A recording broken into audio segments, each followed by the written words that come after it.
If you're a longtime Portlander, you may know about the Guardian Angels. The volunteers walk the streets to try to make them safer for their neighbors.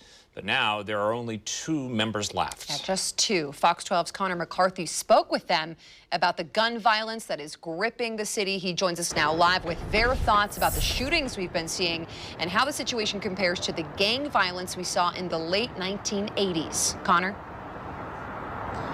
Well, Pete and Bonnie, even though there are only 2 members left of the Guardian Angels here in the Portland chapter, they're still hitting the streets, riding the MAX trains, and talking to community members, including here in Northeast Portland, trying to stop this gun violence and saving lives.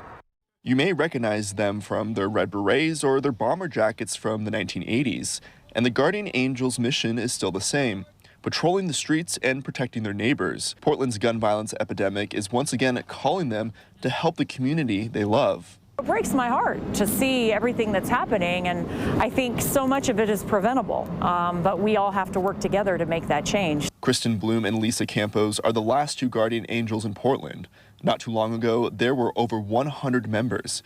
Campos was one, volunteering for over 35 years. You had a lot of gangs fighting over turf wars. Back then, there was just a lot of Crips and Bloods, predominantly. And then, of course, it expanded to other gangs. She says the violence in the 80s and what's happening now are very similar. It's not much of a difference in the sense of that it seems more random because they're all over the place. Before, they were all basically in North Portland, but now they've been spread out. Over the weekend, Portland police said the city reached over 1,000 shootings, nearly 85% of them in North or East Portland. The community has to be more upset and more angry. Why are we going back?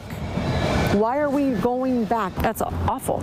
It's shocking to me. I mean, even just in a year's time, how that could happen. I scratch my head sometimes and just wonder what caused this. No matter the root cause, the Guardian Angels say they want solutions now. We need more officers. Those officers need more resources, which costs money.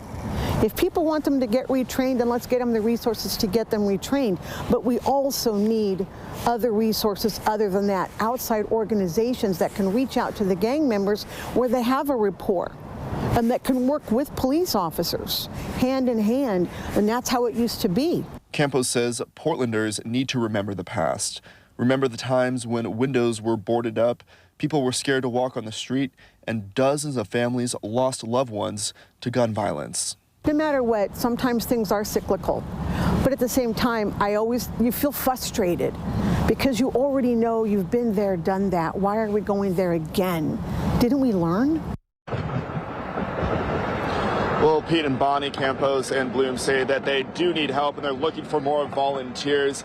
They say that you can go to their Facebook page and message them if you would like to help. Now, with less resources in the city, they say it's up to the community to volunteer and do their part in stopping this gun violence. And Pete and Bonnie, I just want to tell you this quick little story about when I was interviewing both of them down at the Beaverton MAX station. A man got off the train, recognized those red berets, approached them and said, "Thank God you are here. I am scared for my city, but you guys give me hope."